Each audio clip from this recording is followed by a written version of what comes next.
आला कुठून असे अनेक प्रश्न तिथे निर्माण होतात।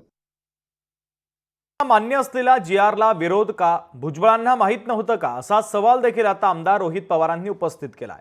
निवडणुकांसाठी वाद सुरूच ठेवणार का? सरकारकडून आगीमध्ये तेल उतरण्याचं काम केलं जातंय असं म्हणत रोहित पवारांनी हा हल्लाबोल केलाय। मराठा समाजाचे नेते तिथंच होते, ओबीसी समाजाचे नेते तिथंच होते। मग सर्वांना मान्य असणारा जी.आर तिथं काढला गेला असेल तर मग हा वाद कशाला व्हायला पाहिजे? त्याच्याच बरोबर सत्तेतले काही नेते या निर्णयाच्या विरोधात बोलतायत। मग सरकारमध्ये कुठं चर्चा नाहीये का? कोऑर्डिनेशन नाहीये का? मग भुजबळ साहेबांना याच्यावर आक्षेप असेल, ते स्वतः मंत्री आहेत, त्यांना त्या समितीमध्ये का घेतलं गेलं नाही? त्यांच्याबरोबर चर्चा का केली गेली नाही?